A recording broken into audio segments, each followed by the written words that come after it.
Hello everyone, my name is Alex. I'm a 2000 rated over-the-board chess player, and in this series we are trying to climb beyond 2200 rapid elo on chess.com, while I'll be explaining my thought process as best as I can for your education and entertainment. Here we have a Caro Kann, and I mean that's great. I just released a full Caro Kann course on my school community, link in the description. You can start a free trial on that. But yeah, I essentially tried to cover like every random line, every random gambit. I was playing some blitz earlier, and somebody actually played e5 on move 2, which is kind of a legitimate move, which is hilarious. It's not very good, but people do play it. But my opponent goes for the accelerated Panov. I would bet this is one of the lines that people struggle with the most. So as the white pieces myself against the Caro Kann, I play the Panov attack, which is e4, c6, d4, d5, take, take, and then c4. My opponent, however, plays e4 and then immediately c4, so that he can take twice straight away. Now, this kind of takes Caro Kann players out of their normal comfort zone because you don't get the central pawn structure that you tend to want. And essentially, white forces the center of the board open immediately, which, again, is very weird in a Caro Kann typically. I had somebody in my school community actually post a game that I'll be reviewing that where he actually took with the queen on d5 here. And as I recommend in my course, that's just a bad move because knight c3 hits the queen, queen has to move. It's effectively a bad version of the Scandinavian. This pawn can't be defended sufficiently, so it's better to go knight to f6 so we can take with the knight on d5. And in this position, if white were to exchange the knights, which my opponent will not do, he's a good player, but if white were to do that, then I think we'd be better, like minus 0.6 or something, which is pretty significant on like move 6 with the black pieces. So my opponent just develops normally. We will also develop normally. The pawn will most likely come to d4 at some point. Maybe we can play e5 if white doesn't commit to d4. So that's kind of a decision that white will have to make. Chooses bishop to b5, though. Just pinning my knight to my king. It's not really a concern. We don't want to be taking this knight on c3. That's something to watch for because then we can fix the white pawn structure. He can play d4 with the c pawn defending the d pawn, and that's just no good. So in these types of lines, I like to fianchetto the bishop. Bishop g4 is a legitimate move in certain variations, but here, I don't know. If you do it too early on, there are lines where white can trade down to very annoying endgames, which I don't want. So in my course, I recommend this g6 bishop to g7 idea, where this pawn will most likely end up on d4, right? And you can see there's lots of targets on this diagonal, which we're going to be trying to take advantage of. Now, you might be concerned about moves like knight to e5 in this position, trying to increase the pressure on our knight. I'm not particularly scared about that. I mean, worst case scenario, we can probably play a move like queen to c7. I mean, we have to be careful about our knight on d5, granted. Bishop d7 is often a move. Of course, for now, that would hang our knight on d5, though. But even something like queen to d6, just stabilizing the knight, attacking the enemy knight, we're going to be developing with tempo. It's not really that big of a deal. Normally, white will just play something like castles, bishop g7, d4 castle, something along those lines. We can also consider moves like bishop to e6, which is an idea that I really, really like in these Panov lines, where we're trying not to commit the e-pawn to the e6 square because it locks our bishop inside the pawn chain. And while the computer does like lines of e6, it is a bit passive, in my opinion. So I'm not the biggest fan of it. Opponent's spending quite a long time here. I assume he's trying to consider whether he can bring his knight in to apply more pressure to my knight. I guess, that obviously should be considered. Can't say I'm particularly scared, though. There is an argument to be made for playing bishop e6 in this position. And if a move like knight to g5, trying to harass the bishop, we can always move it to f5. That's often a common idea in these types of positions where the bishop can kind of dance between these three squares to avoid being attacked by this knight on f3. And what you'll often see is this bishop coming to e6. And as I talk about in my course, you know, 5-6 more moves down the line, the bishop can often like relocate to a square like g4 to put pressure on the knight. But my opponent does a commit to knight to e5, so as expected, he does go for it. Now, I thought we could just go queen to d6 here, just keeping an eye on everything and attacking the knight. I mean, queen d6, d4, bishop g7. I'm not really seeing it.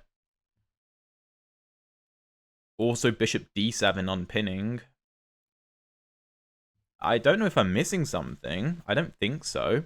I mean, we could take the knight on c3 if we really wanted to. But I guess just b takes, and then why have we done that? I guess we could go queen to d5, trying to hit both pieces, but there is queen to e2 defending both pieces. Let me check that. Knight c3, bc3, queen d5, queen e2. Now, if white takes, then I'll just happily take back. That's not a problem. And then we get the bishop pair. And if he takes with the knight, I can always take the bishop, because I won't be in a check. So, knight c3, bc3, queen d5. If he takes with the d-pawn, I guess he could do that. But I assume I can just trade queens and play bishop d7. And I'm perfectly fine. Probably? Probably? I don't know. Interesting. Okay. So I guess queen d6, right?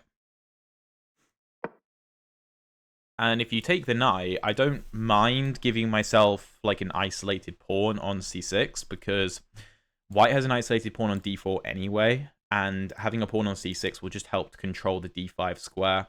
This pawn's pretty easy to defend as well. It's not that big a deal. I can also use it to try and break with a move like c5 later if white goes d4. So I have a way to trade it off if I want to. Okay, opponent just goes d4. Not particularly scary. A6 is valid, but I think maybe bishop to d7. Knight takes bishop. Queen takes something like queen a4 isn't scary, really. I can just go knight to b6. If we go bishop to g7, let's say queen to f3 with a double attack. Maybe that's concerning. Maybe that's concerning. Okay. So if knight d7, if queen to f3, I can take on e5. And if bishop d7, knight d7, and knight d5, I guess I can just ignore it. Maybe bishop f4 is a threat. Bishop f4 might be a threat. I guess just rook d8, apply more pressure to the knight should be fine.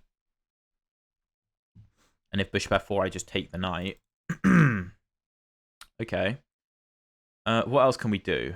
Again, we can take on c3, but I'm not thrilled with helping white to defend the d4 pawn. That's not really what I want to do. We do also have weird moves like knight c7, trying to kick the bishop, but white can always just retreat, and I accomplish nothing. So I think bishop to d7 makes the most sense to me. Not really necessarily a move I want to play, because I am giving white the opportunity to win the bishop pair with knight takes d7. However, knight takes d7, queen takes d7, although white gets the bishop pair, I mean, my light squared bishop is the less important bishop in these lines. The dark squared bishop is far more important because of you. I mean, you can see just how weak d4 can be if we can line lots of pieces up against it. And the point is that it can't be defended by another pawn. Also, this knight has traveled a long way just to take my bishop, so that's a lot of moves in the tank for that. So, I don't know, queen d7, I think that's fine. I mean, yes, this bishop is looking at a lot of my pieces. Worst case, I can just kick it out with a6. I can also support my knight with rook c8, or support my other knight with rook to d8. if queen to f3, trying to line up the knights, I guess I can just play e6. And that should be fine. Okay, my opponent castles. Let's go bishop to g7. Of course, this is the target on d4. This really is what I talk about in the course. Is like, once we get castled, we're good. If we get the bishop on the diagonal, and we haven't made any major concessions, which we haven't, I mean, we've given away the bishop pair, sure, but white's knight on f3 is quite an important piece for defending the d4 pawn. Also, there are many, many lines where our light square bishop comes out to g4, and when h3 is played to force us to make a decision, often we just take on f3 anyway to trade the knight off, because, again, the knight is defending the d4 pawn. So for white to bring the knight to f3 to e5 to d7 to trade the knight for the bishop, it's really not a big deal. It's really not, because we would often just trade off the bishop anyway. So, you know, I think we might actually be doing quite well in this position, although I will admit I'm not sure I've seen this exact type of position before. By the way, if you're enjoying the video so far, please drop a like and subscribe if you haven't already. I'd really appreciate it. So queen to b3, applying pressure to the knight into the b file. We defend b7 well, though. That's not a problem. I think just e6, and we're fine. Like, if knight takes d5, queen takes d5, queen takes d5, e takes d5, you can make the argument that we have an isolated d-pawn, which is true. However, white's d4 pawn is still super, super weak. Incredibly weak. And our knight is also targeting the pawn, so it's very likely that white will have to trade his bishop for our knight anyway, meaning that we just have equal pieces, as in we both have a dark squared bishop and 2 rooks. Alternatively, we could play a move like rook to d8, supporting the knight with the rook. Our rook probably wants to come to d8 anyway, although you could make the argument that we want this rook on c8 and this rook on d8, not this rook on d8. But our knight is under attack, and we need to make a decision. I don't want to move the knight, because one thing we have to be very careful of in these lines is if you move this knight away from d5, a lot of the time white will shove the pawn into the d5 square, which can be very, very difficult to deal with, especially considering all the pressure over here.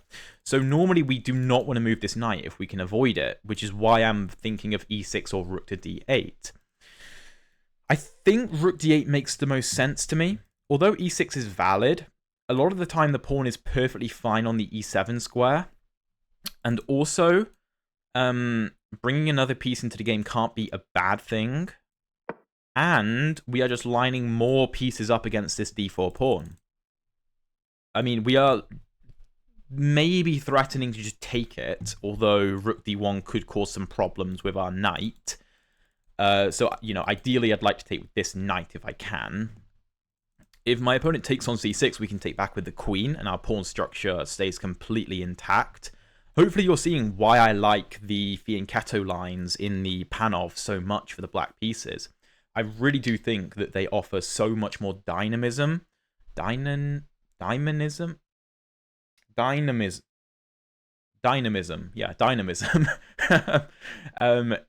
the typical pawn to e6 lines, which are valid, they're just very passive. I don't like how passive the pawn to e6 lines are, which I used to play myself. But a lot of the time, you'd get a setup with the pawn on e6, the bishop on e7, this bishop is often on d7, or maybe comes to b7, and it's fine. Theoretically, you're fine. It's just so boring, and it feels like you're being suffocated by white a lot of the time. The pawn to g6, bishop g7 lines, while the engine considers them slightly inferior to the e6 lines, remember you're not playing against engines when you are playing chess. You are playing against humans, and this bishop being on g7 causes so many problems. There are a lot of targets on this diagonal that is undeniable. Undeniable. And often it's difficult to bring the bishop to e3 to defend, because a lot of the time we'll have the option just to take it and give white this hanging pawn structure, which can be relatively easy to go after. So this is an ideal setup. Bishop g5, as I said, you know, it's difficult for this bishop to develop because our knight is controlling such key squares. So it comes to g5. Let me think a second. So if I castle, and white plays take and take and take and take and take and take and take. After rook to e8, bishop to c5, bishop to d4. If here, we get rook to c2, we're ready to play rook to e2. I think we're doing fine in that endgame. I think that makes sense. I think that's what my opponent's going for with bishop to g5. And of course, we can't play e6 because of the pin. We could go h6, trying to make the bishop do something, but I assume it will just go back to h4. Not really sure I want to commit to the move g5, because white could try and open things up in the future. So it's an interesting idea from my opponent. Alternatively, we could play a6, prompting white to make a decision with his bishop. I think he's going to put the bishop on c4 if he can, though, which might be kind of annoying. I guess we have knight to a5 ideas, but I don't know. I think castling makes sense. And if knight takes, queen takes, rook takes, bishop takes, pawn takes, bishop takes, rook e8, I think we have enough. Bishop c5 is a nice idea, but I still think we have enough. We could even play rook to e2 there, actually. Although he does have bishop a7. Rook to b2. It's interesting. What else can we do? Again, I don't want to move the knight because he'll play d5. That's off the table. I could take on d4. But as I said, I'm a bit concerned about all of this being lined up. And we can't play e5 because our rook hangs. We can't play this counter-attacking because this comes with check. Theoretically, I could play f6, but that's horrifically weakening. So I think castles. And if white goes for mass trades, I think that, like, we have to be okay with that. I think we have to be okay with that because we are playing with the black pieces to go into an endgame where I think we have to be slightly better, at the very least. We have to be good with. It's essentially being slightly better with the black pieces out of the opening. I'd say the opening phase is now done, now that we're castled. And if we can be slightly better, I don't think we can complain too much about that. So, do things change now? Now that we're castled, do things change? Well, I'd say immediately yes, because we are probably threatening to just take on d4. Taking with the bishop first is very interesting. That's really interesting. So if we take with the queen, and my opponent plays knight takes d5, and we play rook takes d5, and he goes bishop takes e7, and we go rook to e8, and he plays bishop to c5, we can take. Although he can... Oh no, if he goes for this, we can take on c5 and have to take. Again, we're infiltrating, which is good. We could take with the pawn, and then if take, we can take with the pawn, which should be good for us. But I'm not sure I want to be left with a pawn on c6 like this, although we could try and bring a rook to b8, which is quite enticing, to be fair. And again, this trade will benefit us, because our pawn structure will be lovely, and d4 will be super weak still. It's actually interesting. Maybe taking with the pawn makes more sense. If knight to a4, trying to come into c5. So bc6, knight a4, rook b8, hitting the queen. Queen has to keep an eye on on b2, but also d4 is hanging, so that doesn't work. So if we take, d4 simply hangs. If he goes bishop to e3, again rook b8, we have really good play there. I think taking with the pawn makes the most sense. Although this looks really counterintuitive to be kind of creating an isolated pawn in my position, it basically means that knight d5 no longer makes sense. Because then I have a pawn on d5, and all endgames will favor me. Whereas if I take with the queen, white can play knight takes d5, and my e7 pawn is going to hang as well, and I need to be careful of that. You know, it could in some lines come with forks. So also by taking with the pawn, I'm ensuring that after take, I don't have to take with the queen and take my eyes off of the e7 square.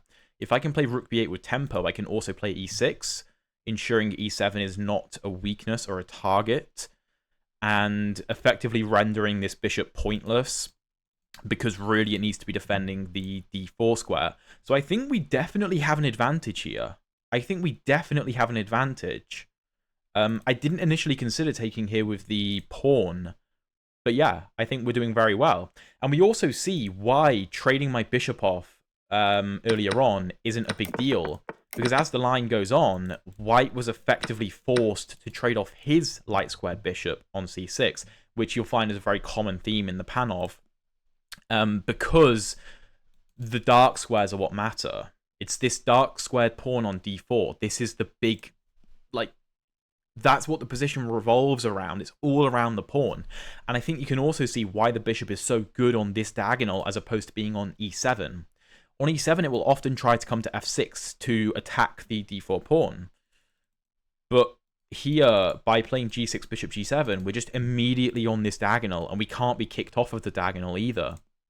Like, there's no way to get rid of my bishop, unless, you know, white magically transports his queen to d2 and plays bishop h6, assuming I comply and take, and don't just go rook e8 and bishop h8, you know? So, yeah, okay. My opponent takes. We're going to take back with the pawn, of course. I don't see a reason not to. And so, we have a queen each, 2 rooks each, and a dark squared bishop each. We have the same number of pawns. White has a 2-on-1 majority on the queen side. However, white has a weak, isolated d4 pawn. And that is the big difference. And that is the potential problem white faces when playing the Panov, is that d4 pawn. And by creating this structure, where my queen is doing a great job of defending everything, I should be doing relatively well. Now, rook e1 is a very timely move, counter-attacking e7. I can't play e6 because I hang the rook. If I go rook to b8, I assume rook takes e7 has to be played, counter-attacking my queen. But I think we have this very nice move, queen to f5, hitting the bishop, and the queen is also under attack. Now, there is this move, queen to g3, defending the bishop. So, rook b8. Now, if the queen moves, like, I don't know, queen c3 or queen d3, then I just go pawn e6 and I'm good. And d4 is weak and b2 is weak, and I'm doing very well. So the only thing we have to calculate is what happens if he takes on e7. If I take the queen, he takes my queen, I take on b2. I have good play. No doubt. But after remove like bishop to e3, white is surviving. He's surviving, although I'm better. So that's an option. So rook b8, rook e7. I need to move my queen with tempo. If I go queen f5, queen to g3 can be played, defending the bishop. Rook to b2.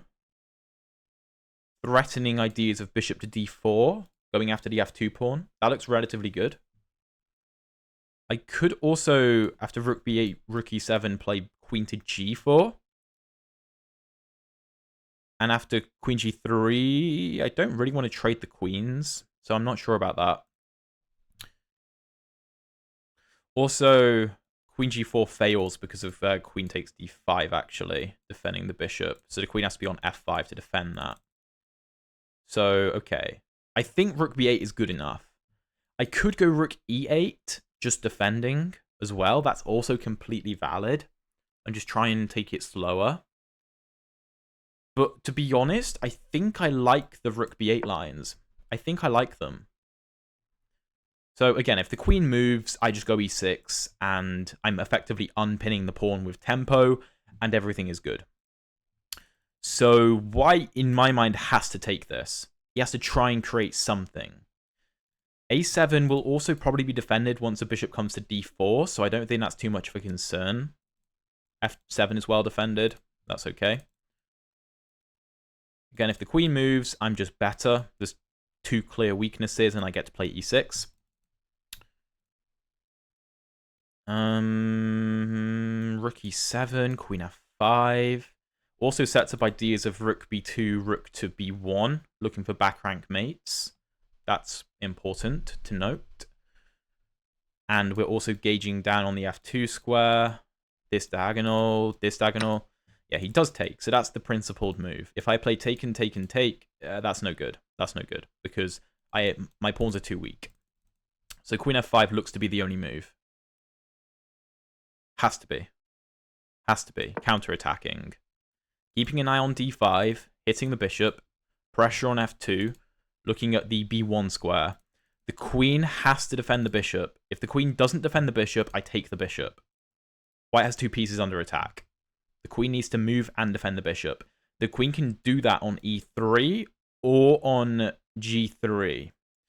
e3 might not actually be better. I'm not sure that's the best option. It looks like it makes sense because you're defending d4, but I think it might actually create more problems than it solves after rook takes b2. Because if the queen went to g3, then if I play rook to b1 check, he can just play rook to e1 and defend. However, if he plays a move like rook takes a7 and I go rook to b1 check, you can't play take and take because then you get back. Oh no, you have queen to c1 actually. Tell a lie. I was thinking you don't have queen to e1 because, I mean, the queen hangs.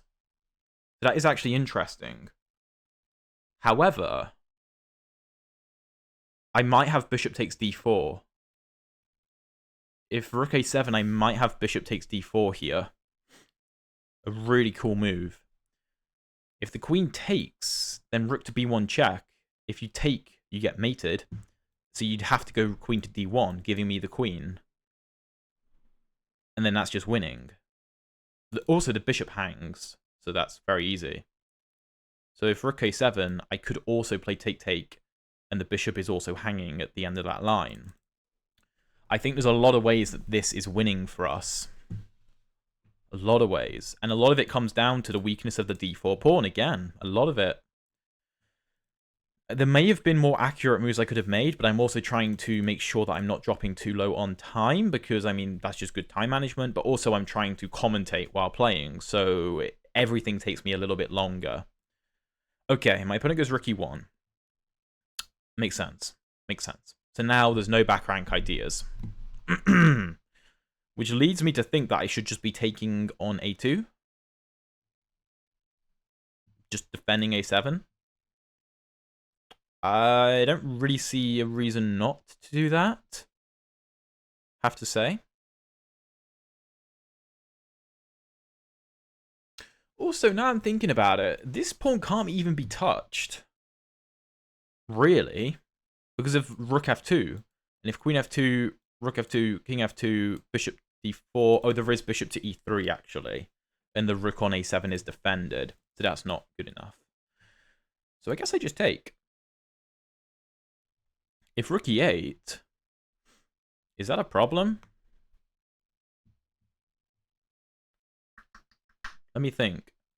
If take and queen takes and bishop f8, bishop h6 doesn't work because of this. So that should be fine. I think I should just take. I mean, if rook b1, he just takes. I guess. And then if take and take, he has moves like bishop to e3, although maybe I have rook e8 there. It's complicated. Not easy. Not an easy position. I also have moves like h6, where you can't take, because after take and take, I take on f2. So if h6, bishop h4, I'm not sure I gain anything by booting the bishop back. It's probably better to leave it on g5, where I have pressure on it, because it's stopping this queen from moving easily. So I think I should just take on a2. I'm up a pawn. White has incredibly good control of the e-file, sure, but I don't think rook e1 is a major threat. I don't know. If rook e1, I could also consider moves like bishop takes d4. And if queen takes, I can take on g5. Although, maybe I'm asking for trouble with queen h8 ideas. That would be mate. So, I do have to be very careful. He does go rook e8. Okay. How do I do this? How do I do this?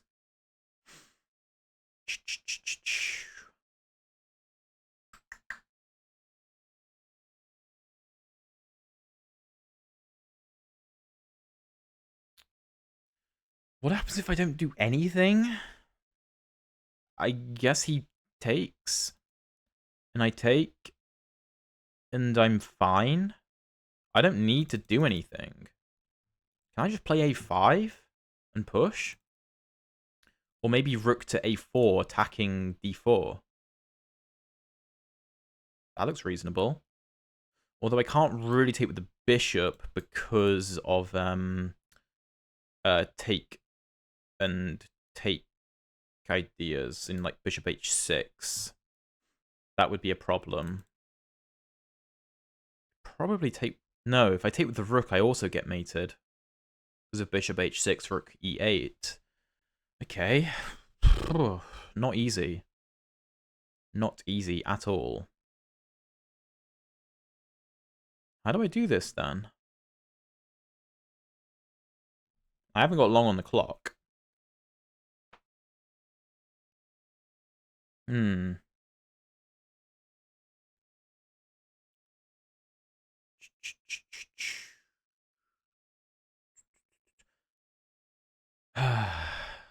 I mean, rook a4 looks like the most reasonable idea. I am taking pressure off f2, though, actually, so maybe not. Maybe a5, just pushing the pawn.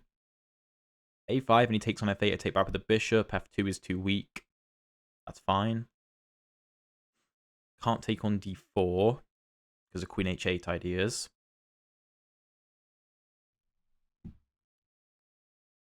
a5 it is.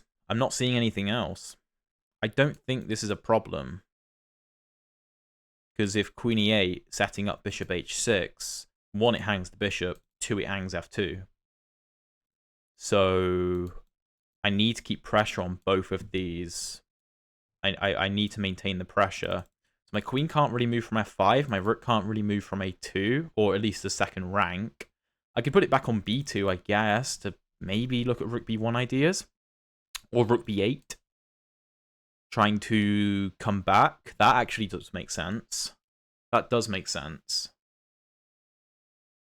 Just clearing the back rank. And then, I mean, again, the endgame is so much better for me because I'm up a pawn and the d4 pawn is locked on a dark square where it's just perennially vulnerable. But I'm not sure what white can do here. I'm not sure. If he plays a move like rook c1, trying to play this. Rook c1, I guess I have rook c2. He can't go rook to b1 because my queen controls that square. So if rook c1, rook c2. Take, take.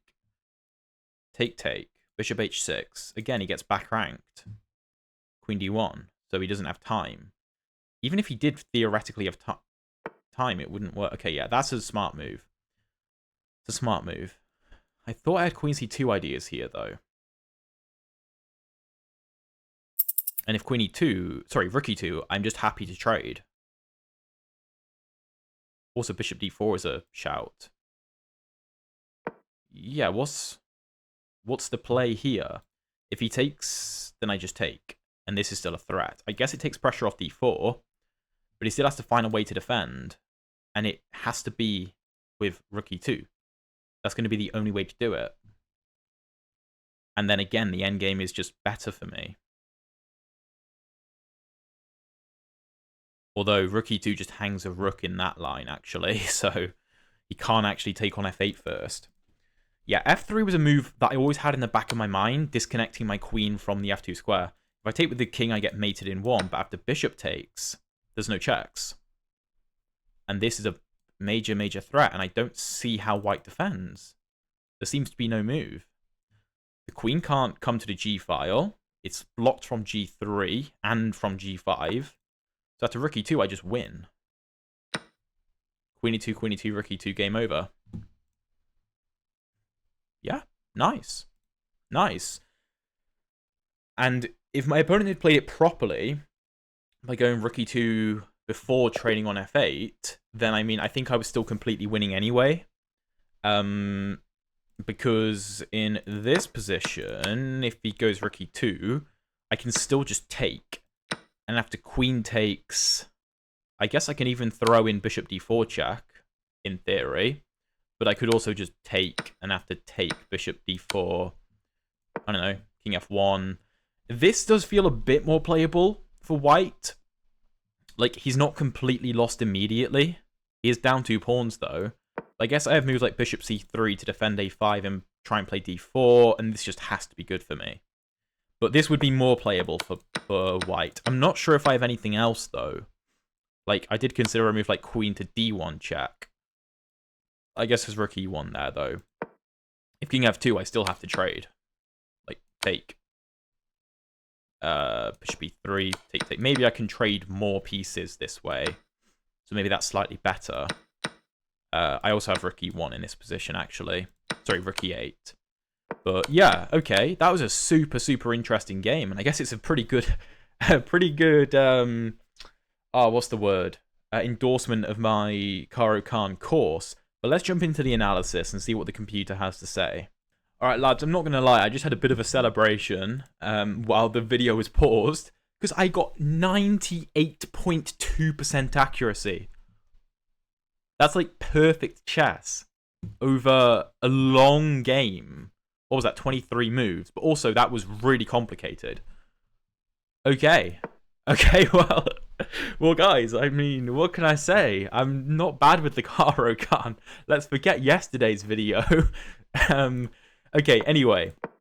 So we have an accelerated Panov. And as I say in the course, don't be an idiot. Don't take like this and give white a good version of a Scandinavian. Play knight to f6, because this pawn can't be defended. It can't be defended. So you're always going to get some version of knight c3, knight f3. If this is taken, just queen takes, and we're better, as you can see from the evaluation. Because our queen is very strong, and it can't be kicked away with a knight, or a bishop, because the bishop can't come to c4. So, we go knight c6, developing, bishop to b5, and here g6 is the best move, getting ready to fianchetto the bishop. You don't have to worry. You don't want to take either, because this helps white and makes d4 actually quite a good move. You can consider ideas like bishop g4 in some of these lines, but here you actually, like, almost losing because of queen to a4 with double attack threats, right? So, g6, preparing to fianchetto. My opponent goes knight e5. The engine likes taking. Queen d6 is also fine. Bishop d7 is also fine, because if this, I have this. And I win back the piece. But I thought queen d6 made the most sense, because it forces white to do something. One of the moves is knight to c4, hitting the queen. And after queen e6 check, knight back to e3, knight e3, fe3. I'm very happy to play against this. Like, I don't know, castles, d4. This looks perfectly fine. So, my opponent goes d4. We go bishop to d7. The engine doesn't love it. It wants bishop to g7. I think I was concerned about queen f3 ideas. The engine thinks that I can just go bishop e6. Well, firstly, it suggests bishop e5. I'm not sure I want to be trading my dark squared bishop off. But it also comes out with bishop e6, just defending both threats, which I will admit I completely missed. So I went bishop d7, which is inaccurate. I needed to employ the idea of bishop to e6, which I spoke about. But I think taking might have been wrong. Yeah, taking on d7 is not good. I was very happy to see that. Queen b3 is the way to fight for an advantage here, which almost forces me to play bishop e6, unless I want to go pawn e6, which, like, you know, if I play knight takes d4, then I'm getting crushed. After this, and I'm down a piece. Yeah, I'm down a piece. So knight d7, queen d7 is fine. My opponent castles. We go bishop g7, queen b3, and rook d8 is the best move. I was saying that I was considering e6, but the thing is, after take and take, firstly does bishop c4, and I guess my queen has to move, and then d5 can be played. And I said we stop d5 at all costs, basically. But also, if I take with the queen and he takes here, I mean, this endgame is fine for me. But I'd rather not have to give myself an isolated d-pawn. So rook d8. And my opponent plays bishop g5. Not the best move. Apparently taking is the best move, and then bishop to c4. Now this is slightly different, because after queen f5, my opponent can go d5, but he's not forcing a trade of this pawn. If I had a pawn on e6, it would be forcing a trade of the pawn, but I don't. So the pawn is still a weakness. It's still a weakness. And after knight to d4, counter-attacking, queen takes b7, castles, queen e7, rook after e8, queen to g5, offering a queen trade, and queen e4. We're down 2 pawns, but we have a lot of play here. So the engine is a big fan. But bishop g5, I castle, bishop c6, and bc6 and queen c6 are both good. Now, I was thinking, if queen c6, my opponent might play knight d5, and I can't take with the queen because of bishop e7. So I'd have to take with the rook. And after bishop e7, rook e8, I thought bishop c5 might be played. The engine here does see the move b6, which for some reason I missed. And if I move like, let's just say bishop b4, I can take on d4. And if anyone's better, it has to be me. Like rook ac1, I can go, I don't know, queen e6 looks reasonable. I'm doing fine here, although I'm allowing this, which is a bit silly. Although the engine finds a weird line with queen b6, king g3 only move, rook g5. And then after this, I'd probably just have perpetual. And if the king advances, then you lose because of queen d4. Very complicated stuff. I took with the b pawn. Because I thought, obviously my opponent took with the knight here. But my consideration was that if my opponent tries something like rook fd1, defending the pawn, for example, I thought I had to be better here. Now, the engine here likes to move queen g4. But even something like rook to b8, I just thought I have to be better. Like queen a3, pawn e6, maybe. Engine here likes bishop f6. I'm not sure about that. But even, I don't know, rook fc8, I think we are better. Even if I do go e6, which the engine doesn't love, it wants take and queen takes. Again, I think d4 is much weaker than c6. Maybe that's just my opinion. But after a move like bishop e3, white is clearly passive. His pieces are playing defense, whereas mine are attacking. So if anyone makes a mistake here, it's white. But knight d5, cd5. Like we said, queen d5 would be bad because of bishop e7. So cd5, rook fe1, and rook b8 is a very good move. I also consider bishop takes d4, of course. But after ideas like this, again, the engine finds this move, which I didn't see. Even if I had seen this, I'm not sure I would want to actually go for this position. This 2-on-0, sorry, looks scary, although we can push our d-pawn. Engine thinks it's drawish. I'd say the open f-file gives white a lot of play, unfortunately. So rook b8, and the problem is, if white moves the queen, and we go e6, and white goes b3, the engine thinks this is playable for white. You know, it says it's only minus 0.2. I'm sorry, but this is clearly much better for black in practical terms, because practically defending the d4 pawn and dealing with my queenside pressure is not easy. Not easy at all. I would say this is already basically a 2-result game, meaning either black wins or we draw. I don't see how white wins from this position. So rook e7 I thought was the best way to go. Now if I take on b3 and rook d7 and rook b2, my opponent simply takes on d5, guarding the d4 pawn. He's up a pawn, and I'm worse, clearly. So queen f5 is the best move. And to be fair, queen g3 loses because I simply take on d4. The engine thinks this is horrific, and I have to say I also agree.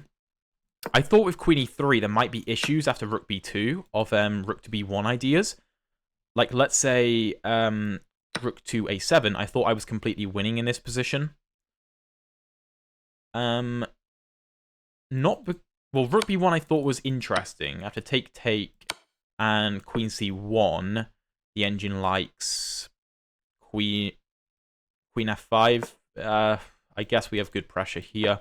I wasn't sure about this endgame. I wasn't convinced by this. The engine agrees with me. So rook b2, here apparently the only move for white is h3. Or rook c7. These are the two moves. Or h4, but I mean, right, okay then. Both of them all of them are very strange moves. Rook e1 is such a normal move, but here we just pick up the a2 pawn, quite simply. And white doesn't have enough play. After rook e8, a5 is the best move, so I'm very happy I found that. I was trying to think of all kinds of things, all kinds of tactics. I was like, oh, what about bishop d4? Here I'm completely losing. I have to take, check here and mate. This is the kind of thing I was concerned about. So I was like, okay. My bishop has to defend h6. I need to leave it here. I can only take on d4 if I have like an immediate check or something. And taking the rook makes no sense, because after queen e8, bishop f8, and there is bishop h6, but it doesn't quite work because of my counterattack. But I realized there was this, and white sacks the queen and mates me. So again, I was like, okay, I can't go for that either. Whereas if I go a5 and white takes me, then after bishop takes f8, I'm fine, because I have all the play. I'm going to push my a pawn. The queen can't move because of this. If the bishop comes to h6, I can play something like take, and queen f2, and I win. So, opponent goes pawn f3, trying to get rid of the problem of f2, but it simply fails to queen c2. Simply fails. And according to the engine, the best line for white is rook f8, bishop f8, and queen e2, which is horrific. Now, I thought white could try rook e2 here, and after take, and bishop takes d4, could try and play this. I mean, he's down 2 pawns. If this, I have rook a1. Oh, that's disgusting. If the queen blocks on e1, I take on e8, and the queen is lost, and this is defended. That's awesome. I have to say I did miss that. But even if I just took the queen, if the king takes, you lose the rook. So you have to take with the rook. And then here I thought I do have a 2-pawn advantage. The pawns are separate, so maybe white can go after them. But this is going to be incredibly difficult. Like, I don't know, a4, rook a2, rook a8. White is pretty paralyzed already. And this bishop doesn't really have any great moves either. So this is going to be super, super hard for white to hold on to. So, yeah, he plays rook f8, which kind of makes his situation worse. And yeah, I'm simply completely winning in this position. So my opponent resigns. 98. I can't get over that. That's a stupid accurate game. Remember, I go over these lines in the Panov and accelerated Panov in my school community. So the link will be down in the description. You can get a 7-day free trial to see if you actually like it and can get value from it. But I personally think that you will stick around afterwards. Thank you so much for watching. If you want to see the last time I played a Caro Kann game in an over-the-board classical chess game, check out the video up here. It is really, really instructive in the advanced variation.